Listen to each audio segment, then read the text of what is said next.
ರಾತ್ರಿ 12 ಗಂಟೆಗೆ ಎಲ್ಲೋ ದೂರದಲ್ಲಿ ಒಂದು ಕೂಗು ಕೇಳಿ ಬರುತ್ತೆ. ಅದು ಮನುಷ್ಯನದ್ದ ಅಥವಾ ಭಾರತದಲ್ಲಿ ಒಂದು ಸ್ಥಳ ಇದೆ. ಸೂರ್ಯ ಮುಳುಗಿದ ನಂತರ ಯಾವ ಮನುಷ್ಯನು ಕೂಡ ಉಳಿದಿಲ್ಲ. ಉಳಿದು ಬದುಕಿ ಬಂದವರೇ ಇಲ್ಲ. ಇದು ಕೇವಲ ಕಥೆ ಅಲ್ಲ, ಇದು ಸರ್ಕಾರ ದಾಖಲೆ ಮಾಡಿದ ಸತ್ಯ. ಬಂಗಡ್ ಕೋಟೆ. ನಾನು ಇಂದು ಆ ಕೋಟೆ ಒಳಗೆ ಹೋಗ್ತಾ ಇದ್ದೀನಿ. ಆ ಕೋಟೆಯ ಕಲ್ಲಿನ ಹಿಂದೆ ಇರುವಂತಹ ರಹಸ್ಯವನ್ನ, ಒಂದು ಪ್ರೇಮದ ಕತೆ, ಒಂದು ಶಾಪದ ಕತೆ, ಒಂದು ಭಯಾನಕ ಕತೆ, ಒಂದು ಪಟ್ಟಣವನ್ನು ನಾಶ ಮಾಡಿರುವಂತಹ ಕತೆ ಇವತ್ತಿನ ವಿಡಿಯೋದಲ್ಲಿ ನಾನು ನಿಮಗೆ ಹೇಳ್ತಾ ಇದ್ದೀನಿ. ಈ ವಿಡಿಯೋವನ್ನ ನೀವೇನಾದರೂ ರಾತ್ರಿ ಒಬ್ಬರೇ ನೋಡ್ತಾ ಇದ್ರೆ ಹೋಗಿ ಬಾಗಿಲನ್ನು ಮುಚ್ಚಿ.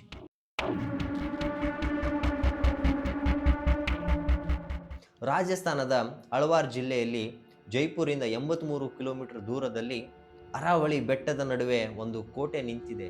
ಬಿಸಿಲಿನಲ್ಲಿ ನೋಡಿದ್ರೆ ಈ ಕೋಟೆ ತುಂಬಾ ಸುಂದರವಾಗಿ ಕಾಣುತ್ತೆ. ಆದರೆ ಕತ್ತಲಾದ್ರೆ ಆ ಕೋಟೆ ರಹಸ್ಯವೇ ಬೇರೆ ಆಗುತ್ತೆ. ಆ ಕೋಟೆ ಬದಲಾಗತ್ತೆ. ಕಲ್ಲುಗಳು ಮಾತನಾಡಲು ಶುರು ಮಾಡ್ತವೆ. ಗಾಳಿ ಬೇರೆ ತರಾನೇ ಬೀಸಲು ಶುರುವಾಗುತ್ತೆ. ಯಾರ ಧ್ವನಿ ಕೇಳಿಸುತ್ತೋ ಆ ಧ್ವನಿ ನಿಮ್ಮನ್ನು ಬಿಡೋದಿಲ್ಲ. ಬಂಗಡ್ ಕೋಟೆಯಲ್ಲಿ 5 ದ್ವಾರಕಗಳಿದಾವೆ. ಒಂದೊಂದು ದ್ವಾರಕಗಳು ದಾಟಿ ಹೋದ್ರೆ ಭಯ ಹೆಚ್ಚಾಗತ್ತೆ. 5ನೇ ದ್ವಾರ ದಾಟಿದರೆ ಅಲ್ಲಿ ಒಂದು ರಾಜಕುಮಾರಿ ಅರಮನೆ ಇದೆ. ಅವಳ ಹೆಸರು ರತ್ನಾವತಿ ಅಂತ ಹೇಳಿ. ಶೀತಲವಾಗಿ ಇವಾಗೂ ಕೂಡ ಹಾಗೆ ನಿಂತಿದೆ. 16ನೇ ಶತಮಾನದಲ್ಲಿ ಈ ಪಟ್ಟಣ ಜೀವಂತವಾಗಿತ್ತು. ಜನಸಾಮಾನ್ಯರ ಓಡಾಟ, ಬಜಾರ್ ತುಂಬಾ ಗೊಂದಲ, ದೇವಾಲಯದ ಗಂಟೆಯ ಶಬ್ದ, ಮಕ್ಕಳ ಆಟ, ಹಿರಿಯರ ಮಾತುಗಳು ಎಲ್ಲವೂ ಕೂಡ ಕೇಳಿಸ್ತಾ ಇತ್ತು. ಮಾಧವ್ ಸಿಂಗ್ ಎಂಬ ರಾಜ ಇದ್ದ. ತುಂಬಾ ಒಳ್ಳೆಯ ರಾಜ. ಅಲ್ಲಿರುವಂಥ ಪ್ರಜೆಗಳು ತುಂಬಾ ಸಂತೋಷದಿಂದ ಇದ್ದರು. ಆ ರಾಜನಿಗೆ ಒಂದು ಹೆಣ್ಣು ಮಗಳು ಇದ್ದಳು. ಅವಳೇ ರತ್ನಾವತಿ. ಅವಳ ಸೌಂದರ್ಯದ ಬಗ್ಗೆ ಇಡೀ ರಾಜ್ಯವೇ ಮಾತಾಡ್ತಾ ಇತ್ತು. ನೆರೆ ರಾಜಕುಮಾರರು ಕೂಡ ಅವಳನ್ನು ವಿವಾಹ ಆಗಲು ಬರ್ತಾ ಇದ್ರು. ಅವಳ ಒಂದು ನಗು ಎಲ್ಲರ ಹೃದಯ ಹಗುರ ಮಾಡ್ತಾ ಇತ್ತು. ಆದರೆ ಆ ಸೌಂದರ್ಯವೇ ಆ ಪಟ್ಟಣವನ್ನು ನಾಶವಾಗಲು ಕಾರಣವಾಯಿತು. ಆ ಕಾಲದಲ್ಲಿ ಆ ಕೋಟೆಯ ಮುಂದೆ ಒಂದು ದೊಡ್ಡ ಕಾಡಿತ್ತು. ಅದರ ಮಧ್ಯೆ ಒಬ್ಬ ತಾಂತ್ರಿಕ ವಾಸ ಮಾಡ್ತಾ ಇದ್ದ. ಅವನ ಹೆಸರು ಸಿಂಹಿಯ. ಅವನು ಮಾಟ ಮಂತ್ರ ಕಲ್ತಿದ್ದ. ಮನುಷ್ಯರ ಮನಸ್ಸನ್ನು ಬದಲಾಯಿಸುವಂತಹ ಶಕ್ತಿ ಅವನ ಹತ್ರ ಇತ್ತು. ಯಾರು ಕೂಡ ಅವನ ಜೊತೆ ಮಾತನಾಡಲು ಮುಂದೆ ಹೋಗ್ತಾ ಇರಲಿಲ್ಲ. ಎಲ್ಲರೂ ಕೂಡ ಅವನನ್ನು ನೋಡಿದ್ರೆ ಹೆದರ್ತಾ ಇದ್ರು. ಒಂದು ದಿನ ರಾಜಕುಮಾರಿ ಕಾಡಿನೊಳಗೆ ಹೋಗ್ತಾ ಇದ್ಲು.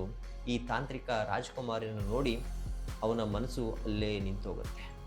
ನಾನು ಇವಳನ್ನು ಮದುವೆ ಆಗಬೇಕಲ್ಲ, ನಾನು ಇವಳನ್ನು ನನ್ನವಳಾಗಿ ಮಾಡಬೇಕಲ್ಲ, ನಾನು ಇವಳನ್ನು ಅನುಭವಿಸ್ಬೇಕಲ್ಲ ಅಂತೇಳಿ ಅವನು ಒಂದು ಹಠವನ್ನು ತೋಡ್ತಾನೆ. ಆ ಹಠದಿಂದ ಆ ತಾಂತ್ರಿಕ ರಾಜಕುಮಾರಿಗೆ ಒಂದು ಸಂದೇಶ ಕಳಿಸ್ತಾನೆ. ಆ ಸಂದೇಶವನ್ನು ಆ ರಾಜಕುಮಾರಿ ನಿರಾಕರಿಸ್ತಾಳೆ.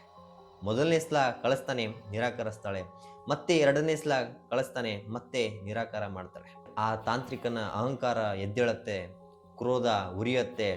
ನಾನು ಒಬ್ಬ ತಾಂತ್ರಿಕ, ನನಗೆ ಯಾವ ರಾಜಕುಮಾರಿನೂ ಕೂಡ ಇಲ್ಲಿ ತನಕ ಬೇಡ ಅಂದಿಲ್ಲ.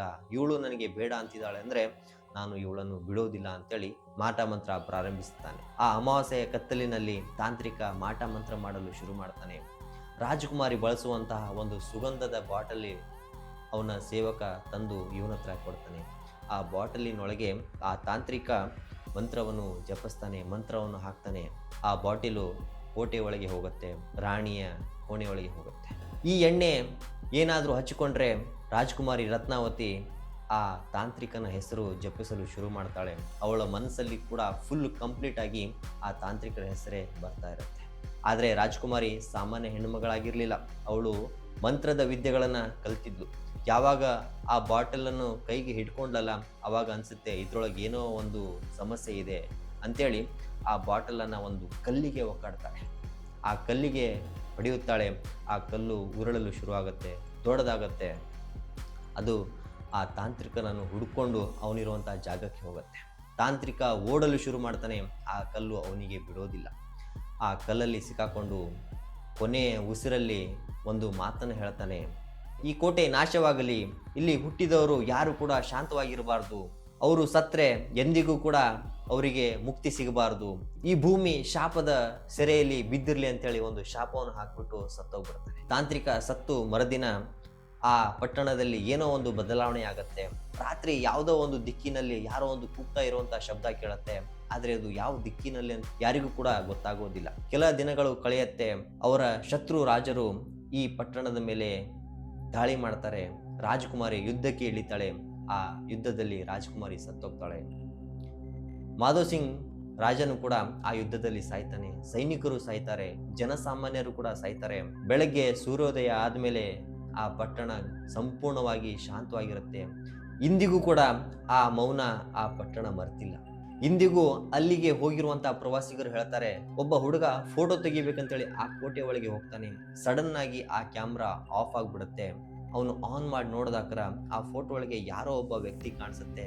ಆದ್ರೆ ಅದು ಯಾರಂತೇಳಿ ಇಂದಿಗೂ ಕೂಡ ಗೊತ್ತಾಗಿಲ್ಲ. ಕೆಲವು ಕಾವಲುಗಾರರು ಹೇಳ್ತಾರೆ, ಈ ದೇವಾಲಯದಲ್ಲಿ ಏನೋ ಒಂದು ಶಬ್ದ ಬರುತ್ತೆ, ಕೇಳಿಸುತ್ತೆ, ಟಾರ್ಚ್ ಆನ್ ಮಾಡಿ ನೋಡಿದ್ರೆ ಯಾರು ಕೂಡ ಕಾಣಿಸೋದಿಲ್ಲ.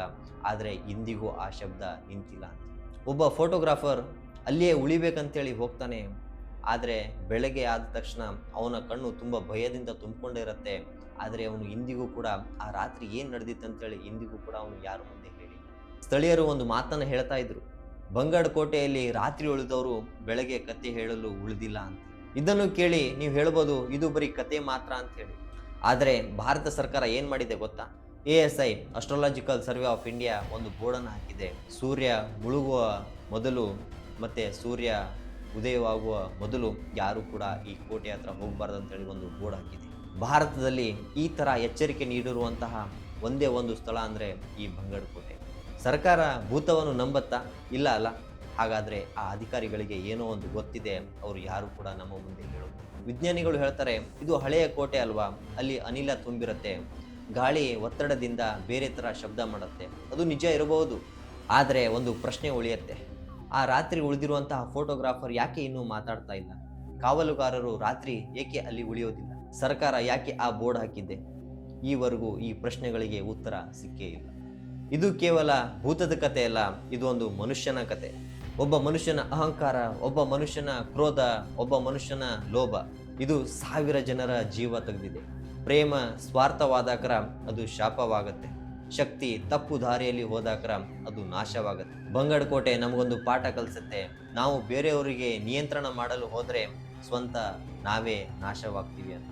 ನೀವೇನಾದರೂ ಬಂಗಡ್ ಕೋಟೆಗೆ ಹೋದರೆ ಸೂರ್ಯ ಮುಳುಗುವ ಮೊದಲು ಹೊರಗೆ ಬನ್ನಿ, ಯಾವ ಕಲ್ಲನ್ನು ಮುಟ್ಟಕ್ಕೆ ಹೋಗಬೇಡಿ, ಯಾರು ಕರೆದ್ರೂ ಹಿಂದೆ ತಿರುಗಕ್ಕೆ ಹೋಗಬೇಡಿ.